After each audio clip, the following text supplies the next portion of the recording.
1986, a year of surprise and upset in sport. In Augusta, at the Masters, 46-year-old Jack Nicklaus sparkled on the final day.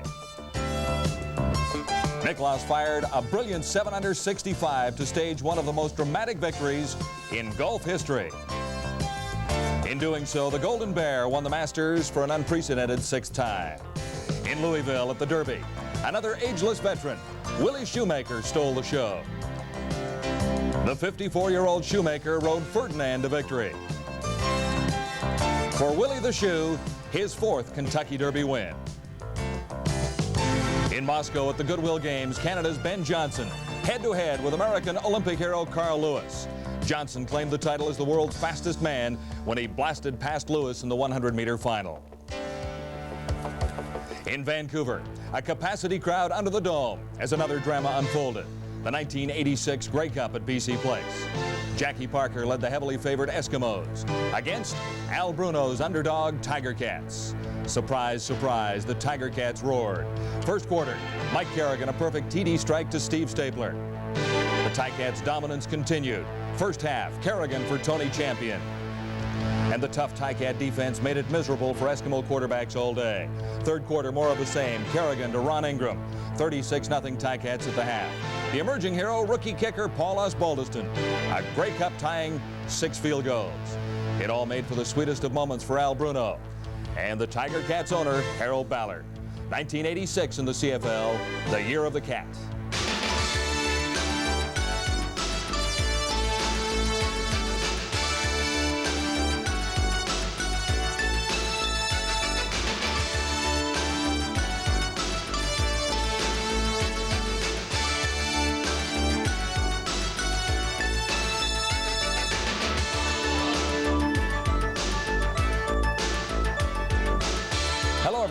Welcome to CFL 87 on TSN.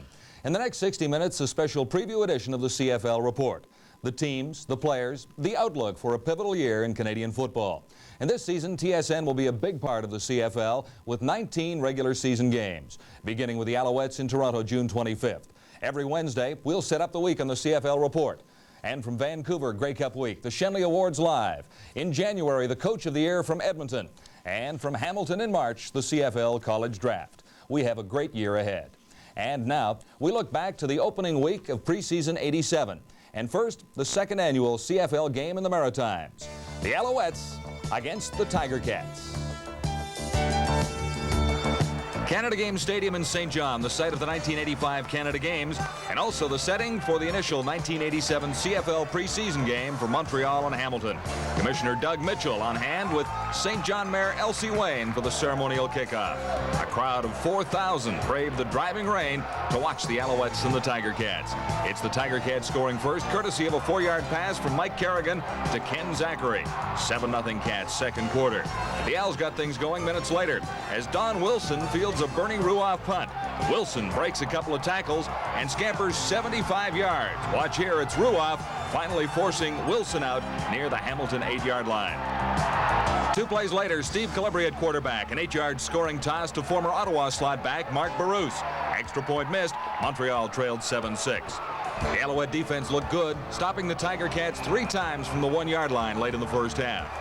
Montreal built up a 13-7 lead after 3 quarters, but Bernie Ruoff chipped in with a couple of field goals. This 29-yarder proved to be the game winner. All hope for the favored Owls ended on Frank Robinson's interception late in the game. Still, a fun week of football for everyone involved in the Maritimes.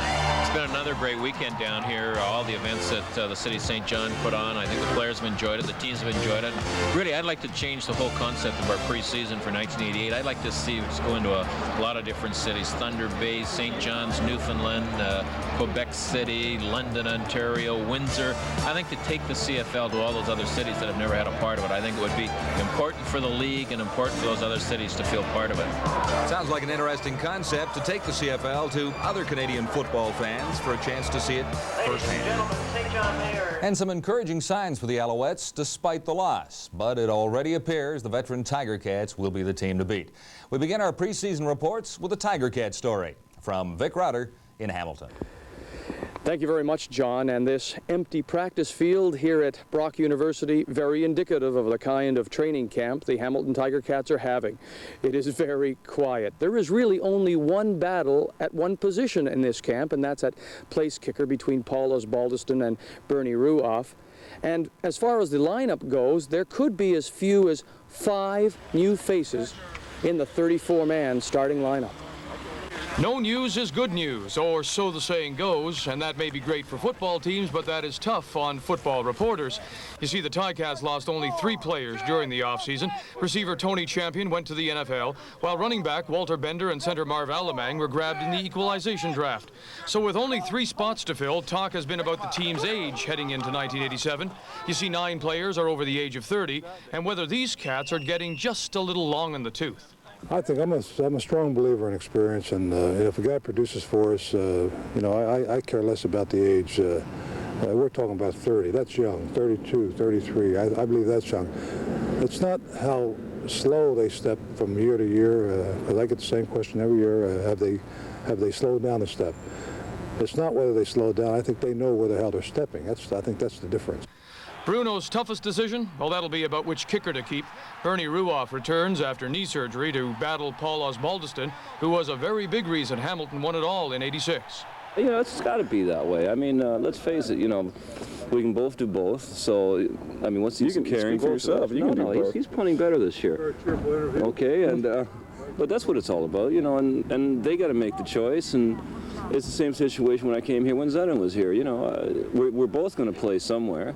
And it's just a matter of them deciding who they want to send where. And after your performance and getting to a Grey Cup and winning it, you wouldn't feel disappointed by not having that job? Oh, well, you know, Bernie's a veteran. He's been here and kicked in the league so well for such a long time. So, you know, it's not going to be the end of the world for me if I don't make the club. You know, I can always go somewhere else, and you know, I'm going to play in the CFL for a long time. So I'll just do my best. 4 quarterbacks are in camp. Starter Mike Kerrigan returns, along with backups Ken Hobart and third string Tom Porras, as well as Alan Risher, who played for Tampa Bay Buccaneers last year. Kerrigan admits the goal this season to get a quick start. You know, we just can't get complacent. We've got to go out and start strong. The last couple of years we've started really slow, and that's what our goal in camp has been this year, as far as the offense at least, is to start out strong and, you know, not get to the point where we're going to be 1-5. We'd rather be, you know, 5-1 or 4-3. And if they don't, well, there's always that tough Ticats defense to keep them close, led by one of those 30-year-olds, linebacker Ben Zambiazzi. There's no question the defense is the strength of our football team, and you know, we enjoy that. We like the challenge, and we look forward to carrying the football team until things can get going offensively. And probably not going to be any different this year. I just think our offense is probably going to put it together a little bit sooner than they have in the past. But the camp quiet has been disturbed by the odd trade rumor, possibly Ken Hobart or one of the kickers. But Bruno says it's just somebody's imagination. That's right, because, you know, the media you mentioned, they've made 2 trades for me already. The kickers, the 2 quarterbacks, Hobart and Kerrigan. Hey, that's a happy situation. I'm glad to be in that situation. And I think the team realized it, the coaches realize it, and I'm sure the players realize it that are involved. So it's good to be in that position. So the big story for the Hamilton Tiger Cats heading into this 1987 CFL season? Well, it's really no story at all. And that's just the way they like it.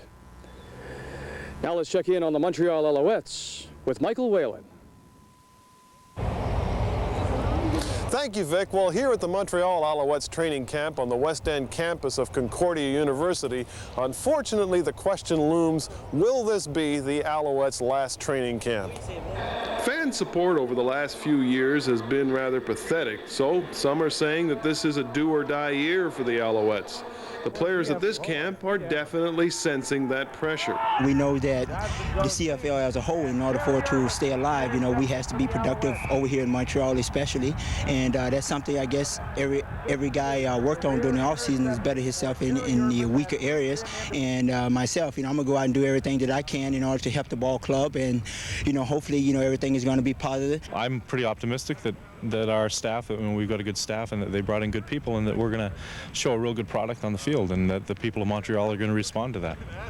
Starting at quarterback and all the way down the line, it's evident that it's going to be a dogfight at every position. Incumbent Walter Lewis is one of 4 quarterbacks trying to stick. when I came in last year, a lot of things were expected of me right away, and I wanted to give a lot, but circumstances didn't dictate that for me, and I think my confidence may have been shaken because of what I was thrown into, and I had possibly a bad outlook of the league and the teams in general and what I was really doing, and being able to come to training camp and being under an organization such as Joe Farragher and what he brought in, that's something that's benefited me right away. There's no empty stall out there. Everybody out there has an excellent chance of making the team, and I think that's the feeling that each guy gets. When you look next to you and you see a pretty good athlete, and you look to the right and you see a pretty good athlete, then you get a pretty good feeling that, hey, they mean business and we want to win, and I think that feeling right now is being spread out amongst the guys. Even the defensive line, the Owls' only pride and joy of last season, is feeling the pinch of this year's competition. Gone are Doug Scott and Sandy Armstrong, but Brett Williams, who was second only to BC's James Parker in QB sacks last year, thinks that he can improve. I think right now I'm just hitting my stride, and I think I'm getting into my peak years just now, starting to get into them, and they're allowing me to do a few more things on defense. It's freeing me up a lot more, so I should continue to get better. Another positive note from last year's Alouettes was wide receiver James Hood, who, like Williams, was a Shenley finalist. He set a team record with 95 catches. Whether it's realistic to expect Hood to repeat those statistics, especially with Nick Araki back, is another matter. As far as the results with Shenley and all the awards that I did receive at the end of the year, that's not so much in my mind. That's a lofty goal. Sure, I'd like to achieve those things again, but right now I'm just, my concentration is on having a great camp and being able to be consistent throughout every game. And those goals will come naturally as long as I'm at the top at come end of the season. On the surface, they may look the same, but these Alouettes have a new outlook and a new attitude heading into the '87 season. If there's any year that it could turn around, you have a whole new coaching staff. Everybody's very positive. The players they've recruited are excellent, and the whole atmosphere is probably better than it's ever been here in Montreal. You certainly get the feeling that the coaches know exactly where they're going with this team. All that remains to be seen is if the personnel that they've recruited can do the job. I'm Michael Whalen at the Montreal Alouettes training camp. Now back to John Wells in Toronto. Okay, Michael, thank you for that, and we'll look forward to your progress reports on the Alouettes as the season continues. It is a pleasure to welcome Leif Pedersen to TSN. He will be here in the CFL Report every week and alongside in the press box as we bring you the game of the week on TSN. Leif, there is no secret about the critical time the CFL faces right now. How do you view this 1987 season? Well, John, I think the biggest problem the Canadian Football League faces right now is to try and create enthusiasm with the fans once again and get them back in the park.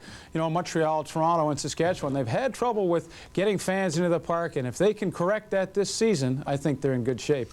When we look at the Alouette situation, we know that it is a pretty easy solution. It's put a solid winning football team on the field and do that early. Yeah, well, that takes care of a lot of problems right off the bat. If you have an exciting team and if you're in first place, let's say, the fans will come out and watch. And they're good football fans in Montreal. And there's a quarterback there named Brad Taylor, and I think he's an unknown commodity that's going to be a real surprise this year in 1987. Now, the Hamilton Tiger Cats, in defense of the title they won last year, maybe a little bit different this year. We've noticed the Tiger Cats in previous years get a slow start, but they appear ready to get a jump on things in the CFL. Yeah, last year they had some injury problems early, but you have to like Al Bruno. He's sticking with his veterans. He's got some older guys there, but they're the kind of team that can get out of the gate early. Mike Kerrigan's a great quarterback, and the cast around him, well, that's why they're the Grey Cup champions. Okay, Leif, and we'll continue on the CFL Report, our preview edition, right after this.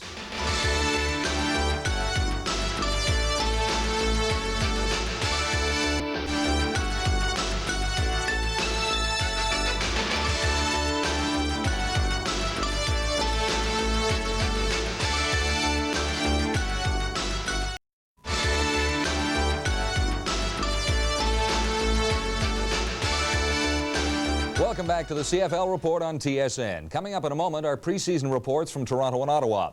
But first, a look back to their meeting at Exhibition Stadium in Toronto last night. First quarter, Cedric Minter caps off a 68-yard Argo drive when he takes the pitch from Danny Barrett, 5 yards for the touchdown. The Argos in front 7-0. Veteran Joe Paopao looked solid in his Ottawa debut. Here, passing 3 yards for Troy Smith to give the Eastern Riders a 9-7 lead second quarter. Todd Dillon in relief of Paopao for the next series. And Dillon engineered a 44-yard drive, finishing it off with a 5-yard toss to Corindo Grilli, Ottawa into a 16-7 lead at halftime. The Argos got a scare in the second half when rookie pivot John Congemi had to leave the game with a twisted knee, but the injury is not considered all that serious. The Riders scored the only major of the second half as Dillon hooked up with Tom Monroe for a 3-yard touchdown strike. Ottawa on to a 29-14 victory over the Argos in Toronto. Just about everything will be new in Ottawa this season. The coach, the general manager, the ownership. With the story, here's Breen Murray. Okay, John Wells, the key word in Ottawa this spring has been new. The Rough Riders have new owners, 27 of them to be exact. They have a new general manager and a new head coach and staff. New support staff and a bunch of new ball players. All that newness with one objective: sell seats. Because if they don't, they'll be selling these things. And maybe those things. The Rough Riders haven't had a winning season since 1979. They won 3 of 18 games last year. They've had 4 head coaches in the past 3 seasons. And former Blue Bomber general manager Paul Robson is the 3rd general manager since 1978. But he's looking forward to the challenge. We think we're a better football team right now than we were. Certainly the equalization draft in the league helped us, getting Craig Schaefer, Anthony Woodson, Michael Gray, and Marv Alamang. From a playing point of view, I think we'll be a better football team. I think we'll be more competitive than we were last year. I don't know what the win-loss record will be this year. I know we'll be a better football team, and I think there is an opportunity over a 3-year period to really do some things. And with the fresh approach to football in Ottawa, there comes good news. The club traded for a veteran quarterback, Joe Paopao. Yeah. And unlike last year when Mike Shad signed with Los Angeles Rams, this year, Big Leo Groenewegen, the #1 draft choice from Canadian universities, signed quickly once the NFL draft was out of the way. And is there pressure on him to be a starter? No, they haven't given me any indication as of yet. There's a lot of veterans here on the offensive line, and you know, I think the people that got in there right now, the guy with I think the least amount of experience has about 5 years underneath him, so ranges from 5 to maybe 14 years. So there's a lot of experience in this camp, and you know, I'm learning a lot from him, and you know, if I'm just take things day by day, and then I'll try to help the club any way I can. The Rough Riders are heavy into marketing right now. For instance, every 28,000 plus crowd, they're going to give away a new car. So fingers are crossed, everything's going to work. But it's got to start right there. I'm Breen Murray at the Rough Rider camp in Ottawa. Now to the Argo camp and Mark Jones. Thanks, Breen. You know, the Toronto Argonauts are in a bit of a quarterback squeeze. They don't have one experienced quarterback in camp. Part of the reason why is because J.C. Watts has decided to call it quits. J.C. is at home in Norman, Oklahoma, just taking it easy. He's considering business opportunities, and one of them is, well, one of these. He wants to buy a Cadillac dealership. While J.C. is looking at caddies, the Argonauts are looking for a pivot to row their boat up the stream in the east. None of the quarterbacks in camp this season played a single down with Toronto in 1986. Danny Barrett is the most experienced of the bunch. He played 2.5 seasons in Calgary and half a year in Toronto. Barrett feels he's a leader, that he can get the guys going. The lack of experience isn't critical. You look at the guys that we brought in, they're good quality ball players. I've been in the league before. And again, it all goes back that we have veterans on this team offensively. And so I think they're looking at this as a position where you're going in by yourself and you're the only guy on the field. There's 11 other guys out there with you. And we're all working together, one common goal. That's to get the ball in the end zone, put some points on the board. John Congemi is a rookie out of the University of Pittsburgh. There, he commanded an offense similar to the one Toronto will be using. But the CFL is a different game. Well, I think the biggest thing for a quarterback is the longer throws that you make. You know, the outs are a little longer and the seams are a little longer. So once you adjust to where everybody is on the defensive side, I think it's a little bit easier. But the first couple days, you know, I was a little hesitant. And now that I get to see, you know, some other guys go up and run and some other guys do some things, it helps me a lot because I adjust by not only taking my reps, but, you know, looking at everybody else doing the same. The key word on defense is aggression. They hope to do a lot more blitzing this season. Gerald Bayless will anchor the line. He played in only 9 games last season, but made a huge impact. Gerald is just one of those guys that's a prototype, stereotype CFL type player. He's just got all that great quickness and makes things happen on defense. And I'm really looking forward to seeing that front four gel this year with Gerald, and Marlon Jones has had an outstanding camp along with Rodney Harding. So Mark Seal being the veteran guy in that group, I think that front four is going to be pretty formidable this year. Linebacker Willie Pless was the Eastern Division's Rookie of the Year, but he re-injured his foot and will miss the first month of the season. His presence will be missed. Well, I'm disappointed because I worked hard during the off-season to prepare myself for this training camp. But I think it's the best thing for me to do is to stay off of it, and they completely immobilize it, so I won't be doing any running. And hopefully I can be back before, who knows, really. Thunderfoot Hank Olisic is still kicking the air out of the ball. He and Lance Chomick make up one of the best kicking duos in the league. But kicking doesn't win games. Passing and running does. That means it'll all come back to the consistency of the quarterbacks. Things have been going along very well. I think each day we've come out, we've gotten better as an offensive unit. This morning we went out and everything was gelling quite nice. And those are the things you start looking for this time, you know, in training camp.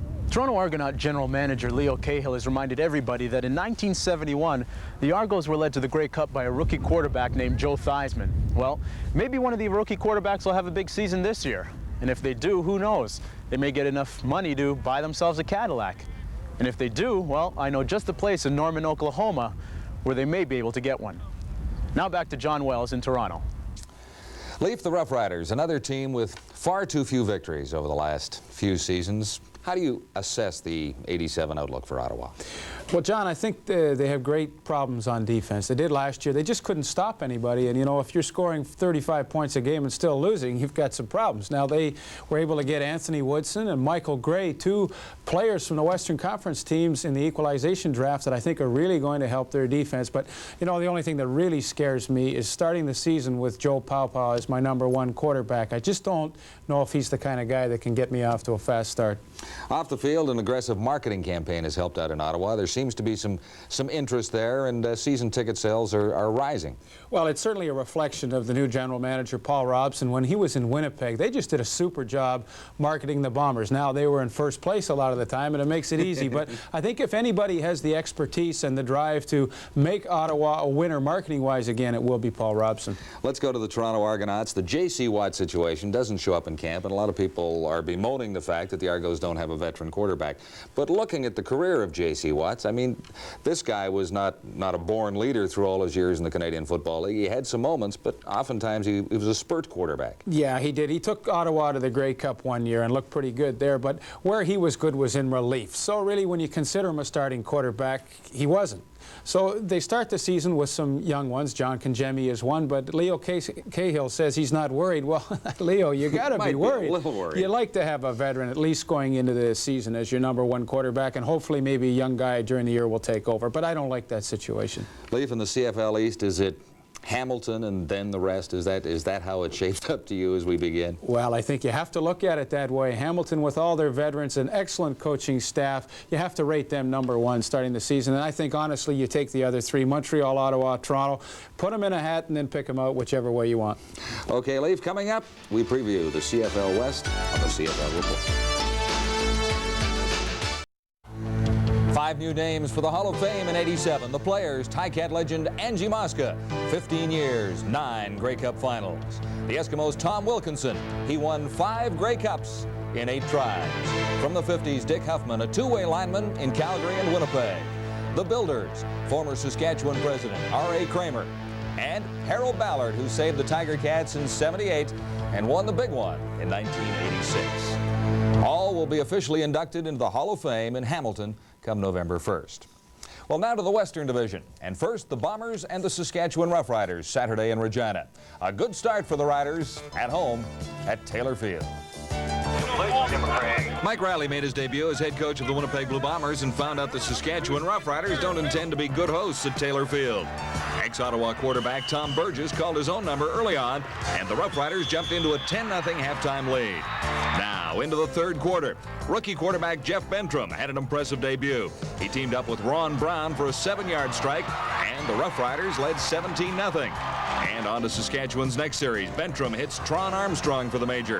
The Roughriders on to a 27-14 victory over Winnipeg. I'm pretty happy with the way things went. I did some good things, and I did some bad things, and that's the way it's going to start. I got a rocky start in the game, and I think I kind of got my feet wet that way. But overall, I'm pretty pleased with the way it went. Well, everyone knows the Roughriders face a crucial season in Saskatchewan in 1987. An impressive victory and an impressive performance by that young man over Winnipeg is one small step in the right direction. From Regina, Peter Watts has more on this year's Saskatchewan story. For the past couple of seasons, there has been the smell of impending death to pro football in Saskatchewan. And yet, as a new season dawns, there is guarded optimism that 1987 will be a different year. For one thing, former Riders star Bill Baker has been brought into the front office as general manager to bring some stability to that part of the organization. John Gregory has been lured from Winnipeg to be the team's head coach. Most of the returning players took salary cuts to help reduce the team's payroll. Gregory has run a no-nonsense, man's kind of training camp in Saskatoon for the last 2 weeks, working the players hard, stressing fundamentals, and trying to inject some enthusiasm into this group of talents brought from all over the football map. Those returning talents are led by Shenley award-winning offensive lineman Roger Aldag, the only remaining member of the last Rider team to make the playoffs. Aldag begins a new season with hopes that his personal success in '86 can become a team achievement in '87. Well, I think it's just a matter of there's a lot of enthusiasm, both offense, defense, and our specialty teams look just tremendous compared to last year. Special teams coach Samples did a heck of a job with that, and it's just a matter of every phase of our game just improving every game we play this year. George Reed and Ronnie Lancaster are the heroes of Saskatchewan football, and both of those players have been retired now for more than a decade. The Riders desperately need a new star around which to build. It's still a bit early, but already smiles and nods of approval are following every move of a young quarterback from St. Paul, Minnesota. His name is Jeff Bentram, and he built an impressive resume over 4 outstanding seasons at North Dakota State. Running a wishbone-type attack, Bentram scored 64 touchdowns, one more than the old Division II NCAA record set by a guy named Walter Payton. Now, Bentram must prove he can throw the football effectively on the bigger CFL field. Well, definitely all the passing that they do up here, and I think reading defenses and the bigger field is the biggest differences. It's not too bad of adjustment, but reading the defenses and I think all the complexity of the offense has been the biggest adjustment for me. Do you have to be careful not to rush him? He's an interesting guy. In most cases, I would say that you're exactly right, that you fear the guy goes in and is unsuccessful, and then it ruins his confidence. I don't know if he can hurt Jeff Bentram's confidence. On defense, Saskatchewan's strength appears to be at linebacker, where the coaches have identified 7 people who they believe can play. Riders limited Winnipeg to 246 yards net offense in their opening exhibition game last Saturday night. I just went through the tackling charts, and holy mackerel, they end up they're all about even. And you'd like to see a guy jump out and without another guy being bad, but I thought they all played quite well. Any positions you're concerned about? Any place you feel that maybe you're a little bit vulnerable still? Well, the kicking is one thing, but I actually, I feel our kicking's going to come around. I thought that we really did a pretty good job kicking last night. Never has a good start been more important to a football team. The Riders need to play a competitive football in the early going this season, if only to help their marketing effort. General Manager Bill Baker says he expects to know by early July whether or not the team can afford to finish the season. He's looking for the fans to demonstrate at this coming weekend's Tickathon that they still care about Saskatchewan's only professional sports franchise. Well, another team in transition this year, the Winnipeg Blue Bombers. A lot of new people on the line and on the sidelines. And ready now with the story of the Bombers from Winnipeg, here's John Bond. John? Thank you, Peter. You know, there's a really good feeling here in Winnipeg going into this 1987 training camp where they feel there are veterans at just about every key position. The one position where there is a rookie, though, is at the head coaching spot where Mike Riley makes his debut. And although he is a rookie at head coach, he knows his personnel here in Winnipeg really well. One of the big factors for us in coming back to Winnipeg was being familiar with the city, and in particular me being familiar with the team and the people in the organization and the players, and I'm really excited about it and really happy to be involved again. Of all the veterans Mike Riley has returning, none is more important to the success of the Bombers than quarterback Tom Clements. The all-star pivot was on his way to another banner season in '86 when a separated shoulder sent him to the sidelines. Last year, the latter half of the year when I was injured, it was difficult because I knew that I had no chance of coming back that year, and it's tough to sit back there and watch. And over the winter I worked pretty hard. My arm feels good. It hasn't given me any problem in camp, and I hope that that's a good sign, and I hope that we're able to have a good year, and I'm looking forward to it, and I think everyone on the team is. I think we have a good chance of having a very successful season. The retirement of veteran Joe Poplawski leaves an opening at slot back, but Winnipeg is still deep at receiver. Imports Perry Tuttle, Jeff Boyd, and James Murphy are a formidable combination. The problem is just how do the Bombers get all three into the lineup? The answer appears to be in adding a Canadian along the defense. No, our plans are not to use Bob Molly except on offense, but Rob Podanovic did play for us quite a bit last year in a backup position, and then a couple games started for us. So there's always that chance. We're not sure exactly what route we're going to go, but you're exactly right. We do have to balance it out some other way that so we can use those three receivers. I tell you, John, that is a big priority for us in training camp. I really like that situation. Those are three fine receivers, and that really presents a problem to defenses. I know, having coached defense, when you get a guy like Perry Tuttle inside and still have two very fine outside receivers, you know, it's hard to double cover any one guy. I think we have a bunch of good receivers, and I know last year when we had Perry and Jeff and Murph and Joe Poplawski, that was a great receiving core, and unfortunately I got hurt before that core came about, and now Joe went and retired on me, so I won't be able to throw to that core, but I think we have a very good chance of having a very good receiving core. Perry had a great year last year for his first year in the CFL, and everyone knows what Jeff Boyd and James Murphy can do. They're all game breakers. They can catch the ball, and they can run with the ball after they catch it, and that makes it easier for me, and I'm anxious to get started. So the big question here in Winnipeg is, can they afford to start three import receivers on offense?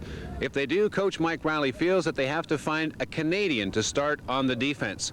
If that happens, Tommy Clements will have the luxury of throwing to the likes of Perry Tuttle, James Murphy, and Jeff Boyd. And that'll make the Bombers one of the best offensive machines this season. Back to you, John. It's a little early in Regina to get too fired up about a rookie quarterback, Jeff Bentrim, but I think it's the kind of excitement they need in Saskatchewan. He looked pretty good against Winnipeg Saturday. I understand he looked very good in that game, John, and it's going back to really what I said a little earlier. You like to have a veteran quarterback and then maybe bring a young guy along. They've got John Huffnagel, the Saskatchewan Roughriders do this year. He's going to do some coaching as well, and he's the guy that'll probably start the season at #1. But to have a guy like Jeff Bentrim come along, who set all kinds of records in Division II football and NCAA competition, is a great thing for a new coach to have. The other strengths in Saskatchewan, that was a football team that missed the playoffs, as everyone knows, for the 10th straight time, but there were some positive aspects to that team last year. Well, I hate seeing my old Roughies miss the playoffs 10 years in a row. I mean, I still have some strong ties out there, but you know, they had good personnel, and they have good personnel in 1987. There's just some intangible quality there that they were not able to win a lot of football games. You know, they lost a tight one to Hamilton on a last play field goal, and there were little things like that that held them back last year. The Blue Bomber story may revolve around a rookie coach and a veteran quarterback in Mike Riley and Tom Clements. Well, I like Mike Riley. He was the defensive secondary coach for many years there, and he's a good football mind. He comes from a good football family. His father, of course, Bud Riley. And when you have Tom Clements in the receiving corps that he has, Perry Tuttle, Jeff Boyd, James Murphy, I mean, you've always got a chance to win your ball games. Great receivers in Winnipeg. Poplawski not there this season. Is he gone for the year, do you think, or could he be enticed back? Well, I think he's gone for the year. He's in the insurance business. Well, I think so. You know, he's had a long career. He's leaving healthy, and I think that's uppermost in a lot of players' minds. Randy Faby will take his spot, and he's a good one. So they're not really hurting there at all. Interesting story out of the Blue Bomber camp is the fact that linebacker Vernon Paul lined up as a running back against Saskatchewan. Well, it sounds a little strange, but you know, it doesn't surprise me, John, because I think that's the trend we're seeing, especially like in Toronto. They had a Bob Bronk last year. He's now in Montreal, and a Tony Johns. They want the big Canadian fullback who really doesn't carry the ball that much or catch many passes, so why not put a big aggressive kid like Vernon Paul in there? And I think you're going to see other teams going to that kind of a scheme too. Maybe take a backup offensive lineman and use him in that spot. Okay, Leaf, coming up, the Alberta Report, the preseason look from Calgary and from Edmonton.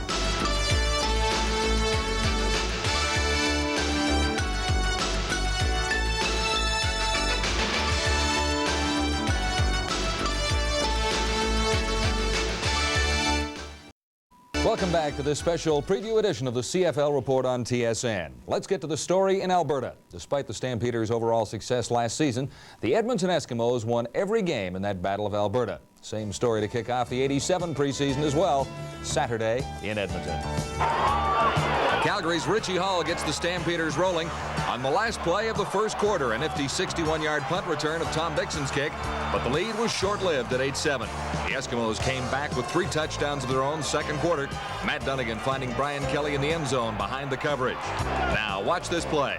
Chris Johnstone gets the ball up the middle.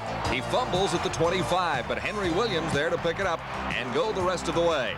Edmonton out in front 28-15 at the half. Late in the fourth quarter, Calgary coming back. Rick Warman tosses to Ron Wheeler for the touchdown. The Stampeders back into the lead by 1, 33-32. The Eskimos pull it out, an 11-yard pass from Damon Allen to Marco Sincar with just 27 seconds left in the game. The final reads Eskimos 39, Stampeders 33. The BC Lions had a bye in week 1 of the preseason. The Lions' first action is tomorrow against the Blue Bombers in Winnipeg. To complete our tour of the West, the training camp reports from BC, Edmonton, and Calgary. And first to the West Coast with David Pratt. Thanks, John. You know, you really are going to need a program to follow the BC Lions this season. A lot of old familiar names are missing from the roster. Names like Mervyn Fernandez, Al Wilson, and James Parker, just to name a few. So for the first time since he arrived, head coach Don Matthews goes into a season with more questions than answers. I think that our personality of our team has a chance to change because we're going to have so many new faces. Training camp provides us with those answers, hopefully. The defensive line without James Parker, Michael Gray, the offensive line without Al Wilson and Glenn Leonhard, life without Merv Fernandez. These will be questions that will be answered as we go down the road, and it looks like it's going to be a fun time with the competition at training camp. On defense, James Parker cannot be replaced. Cowan is sacked back at the 11-yard line. James Quick Parker showed you just how. It means players like Kevin Konar and Glenn Jackson will have to do more than their share. On offense, all the talk is about number 24, Mervyn Fernandez. The most talented player to ever wear a Lions jersey will perform his magic for the LA Raiders. The wrong foot engaged.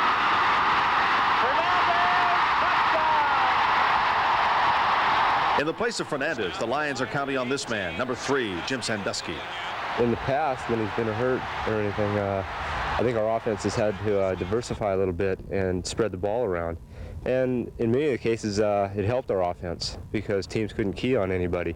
And I think that's maybe the case this year. More people are going to have to be depended on, and I'm going to be one of them, and I'm looking forward to it. Perhaps the nicest surprise so far has been Waddell Smith. Smith left the CFL a couple of years ago to test the NFL waters. At 32, he still has the speed and quickness that made him an All-Pro with Edmonton. What is missing on this BC Lions team is the absence of Al Wilson. Wilson's retirement is just part of a restructuring of the entire offensive line. Well, there are quite a few changes that have taken place, and I guess the biggest one is Al Wilson. He's gone, and we're going to lose a lot of leadership there because Al was a leader. He's been around forever, seems like, and to have him not here, it feels funny. So we're going to lose some leadership there. We're losing Glenn Leonhard as well, the right guard. Those two guys have been here since I've been here. So we have some younger guys, some beefed up guys here, and they're just going to have to take control, take charge, and let it fly. Along with missing the experience, the Lions are also missing a lot of leadership, and that's another major concern. Well, that's what the interesting part of our football team is now. It's time for people that have been on our team for a while to step up and accept that role. In the offensive line, for example, John Blaine's still back, but then Gerald Roper's a veteran, and he's showing a little bit of leadership qualities. Rick Clausen, for example, has to step in without James Parker and shoulder a little more of that leadership role. And I think when there are changes like that, sometimes the personality changes of your football team or that group in your football team, and that's what I'm waiting to see, what kind of changes those will be. Will they be positive changes or not positive? And I'm waiting that question also. But there are a lot of good things to keep the competition on their toes. To start with, they have found a veteran quarterback to back up DeWalt in Conridge Holloway. And then there's the return of Darnell Clash. Clash seems to be fully recovered from his knee injury. And above all, there is that commitment to winning, which has become a trademark of this team.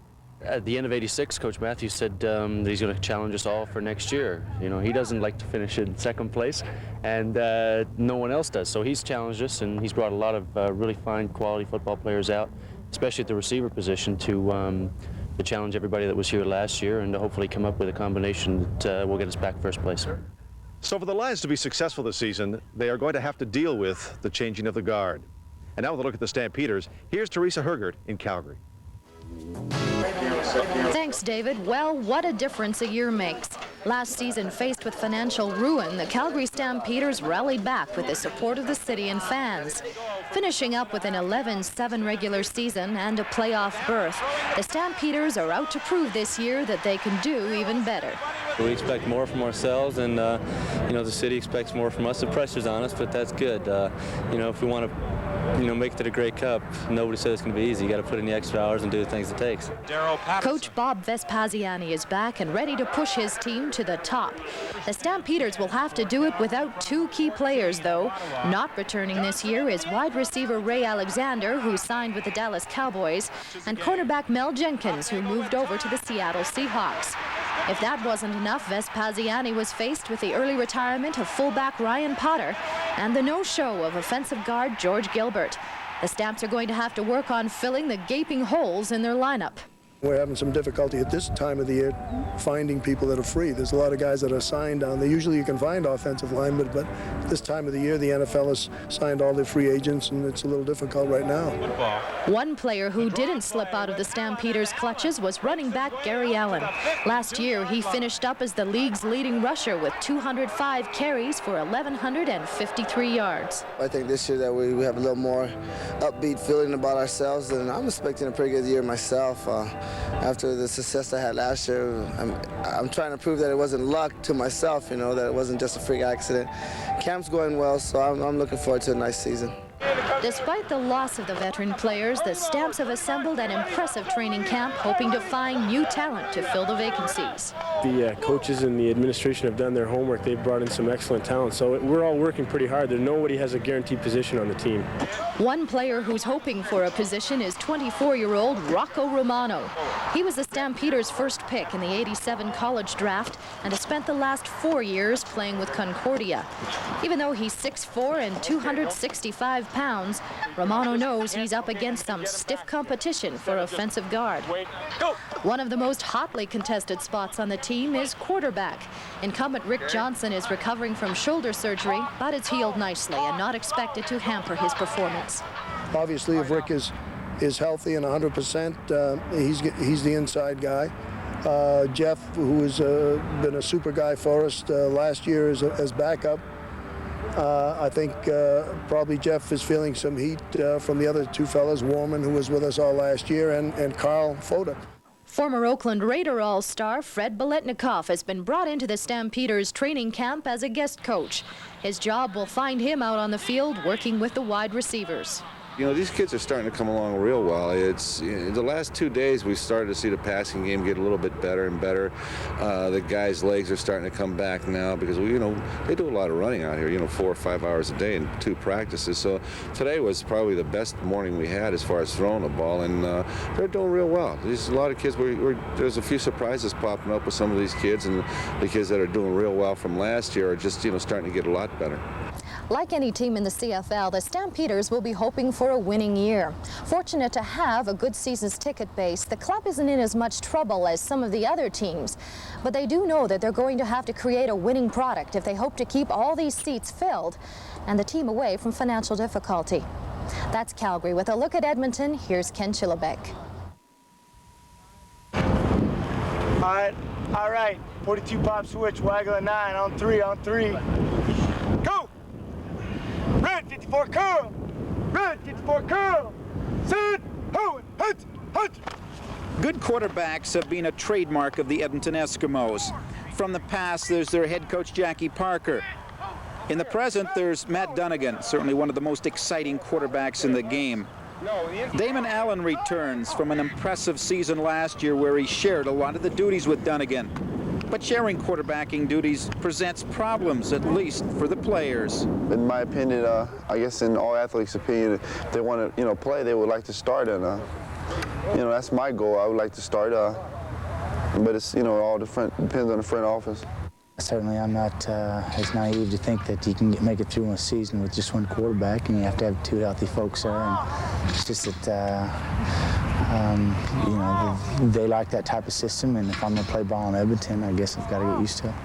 We felt that to win a championship, that we had to have two quarterbacks that were playing, and we haven't changed our idea on that. So I assume it'll be a lot like it was last year. Tracy Ham is a newcomer for the quarterbacking position. At Georgia Southern, Ham became the only U.S. college player in all divisions to rush for more than 3,000 yards and pass for more than 5,000 in a career. I'm taking it as a learning experience because there's a lot I need to know about the game, how it goes, and it's just so much I got to learn that I can only be open-minded and learn as much as possible while they're in the South. And those guys are real good quarterbacks, and I got the opportunity of a lifetime to learn from them. Last year's Grey Cup loss was especially tough on the offensive line. They allowed 10 sacks in that game. But two veterans are back that weren't in the Grey Cup game. Bill Stevenson returns this year from a broken leg, and Hector Pache is back from a league suspension. I wasn't real happy with having to miss the Grey Cup and the effects it had on the team and all the rest of it, but it's that's why we took it to arbitration, because we felt it was a little unduly harsh, and that was overturned, and now we hopefully kind of let it go now. Former Montreal Alouette Trevor Bowles is a newcomer to the Eskimos' offensive line this year. I'm fighting against myself and a lot of good competition, so I'm doing the best I can, and hopefully the coaches will recognize that and put me in. Knowing him from the past, he's a good young player who's really just starting to come into his own. And with some of the age of some of the guys that we have, he adds a little bit more flexibility and, of course, the youth. And he's able to play really inside or outside, so it really gives us some flexibility there. A lot of recruitment was done for defensive backs, 15 of them when camp opened. Defensive coach Don Southern feels having a lot of defensive backs in camp is good. We have some surprises in camp. The thing I like about it, the numbers, there's a lot of competition, and I know that there's some guys sweating, and I guess that makes for better football. Maybe it doesn't sound right, but that's just the way life is. Last year was a great season for the Edmonton Eskimos, except for one thing, their embarrassing loss in the Grey Cup to the Hamilton Tiger Cats. This year they're hoping some changes, maybe some subtle changes, will give them another shot at the Grey Cup, of course, with the hopes of winning it. Ken Chillibeck, TSN in Edmonton. Now back to Toronto with John Wells. Okay, Ken, the West. And Leaf, where are the big question marks? Well, John, I think unlike the East, where you have to try and pick who's going to finish maybe third or fourth, the big trick out West is to pick who's going to finish first, because you take Edmonton, BC, and Winnipeg, any one of those three teams going into 1987 could finish in first place. The Calgary Stampeders, well, they're just a little behind those other teams, but when you have a quarterback like Rick Johnson, who had such impressive statistics in 1986, you have a shot. So the question marks, which one of those four, I guess, is going to finish first? I have a question about the BC Lions, and how good can the Lions Lions be defensively without James Parker? He was a very dominant member of the defense. You take a James Parker away from a defense, and right away you miss a lot. They lost Michael Gray in the equalization draft we talked about earlier, but Parker is a sorely missed athlete because they can line him up anywhere, and he causes a lot of problems offensively for teams, and I don't think they can replace him. I think it's a definite problem area for them. Edmonton Eskimos seem to be very strong at quarterback. They've got a good running attack that's got a lot of potential there as well. Well, they got some great Canadians in Chris Skinner, Milson Jones, and when you can have the Canadians back there, it means you can put some Americans on defense, and that's what they will do. They'll stack that defense with imports and try and shore up that defensive secondary, which at times hurt them last year. They've got the big boys back on the offensive line, Heck Pottier and Bill Stevenson, and of course that was the weak link in the Grey Cup game against Hamilton last year. If those guys pan out and can play in 1987, they've got a great shot. The Eskimos along that offensive line, I mean, the weakness was absolutely glaring when it did get down to Grey Cup Sunday. Stevenson was gone all season, of course. Yeah, it sure was, and in fact, I predicted that before the game. I said Hamilton's front four is going to run all over these guys. They did, and that was the game. Simple as that. But Matt Dunnigan and Stefan Jones, Brian Kelly, Marco Sinkar, Rick House, I mean, you've got some quality football players there that can score a lot of points, so maybe they might end up winning games 40-39, and the fans will love that. The Stampeders story, I guess, was the Cinderella story of last season, no question about it. Is the chance of the Stampeders coming back to have that same kind of year, that same enthusiasm, is that maybe a little bit of a problem that faces Vespasiani right now? I don't think it's a problem at all. I think the Stampeders are for real. They were for real last year, and in fact should have won more games than they actually did win. I think Bob Vespasiani and his staff have done a tremendous job, and you know, as you look back 5, 6, 7, 8 years ago, the story on the Stampeders was always great defense but no offense. Well, that's changed last year, and this year it should be just as good as it was last season. Rick Johnson will be back at quarterback. We mentioned him. They've lost Ray Alexander, but they still have Emmanuel Tolbert and Gary Allen, guys like that, so they should be as good or better. Okay, Leif, the CFL Report Preview Edition continues right after this.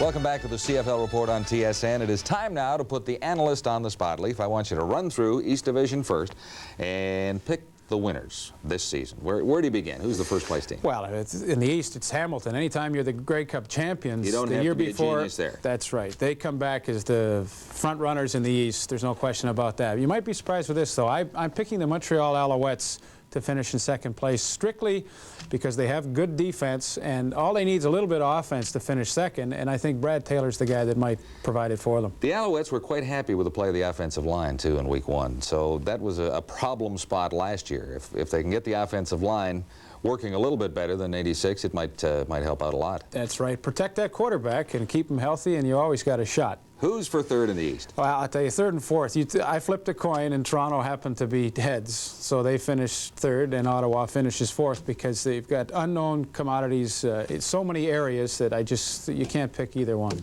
All right, let's slip to the CFL West and find out who finishes first out there, in your opinion. Well, it gets a little more technical now, trying to predict what's going to happen there. I like the Winnipeg Blue Bombers to finish in first place simply because... Straight power offense. Well, you know, when you have that receiving core that they have with Perry Tuttle, Murphy, Boyd, and Tom Clements as your starting quarterback, I can't see them not finishing first unless they have injury problems like that happened last year. Eskimos for second, is that what it says here on your little list? I've got Edmonton Eskimos finishing second. I'm a huge Matt Dunnigan fan, and I'm a Jackie Parker fan, and I'm an entire Edmonton Eskimo fan because they do such a great job with their organization and filling holes in the roster, and I think they'll do that. Third? You may be surprised with this, but I'm picking the Calgary Stampeders to finish third. I don't think it was a fluke last year. Vespasiani is a proven coach now. It's his second year. He won't make a couple of subtle mistakes that he made last year, and when you have Rick Johnson in the kind of arm and scoring potential that he has, you've got a chance to finish third. Fourth and fifth. Well, fourth is the BC Lions, and Joe Galatte's going to be screaming at me when I see him, but I really think that it's time for them just to move a little bit down in the standings. They've been up there too long, and it's time for a few other teams to take over. Okay, Leif, and we look forward to next week on the CFL Report with you, as well as the entire 1987 CFL season. We'll kick it off for you on TSN Thursday, June 25th, with the Alouettes and the Argos live from Exhibition Stadium in Toronto. Then join Leif and I on July 1st, and we'll be in Calgary as the Stampeders host the Montreal Alouettes. Be with us. Lots of great football ahead. Action and the CFL Report on TSN this season. We'll be back next Wednesday on TSN for edition 2 of the CFL Report.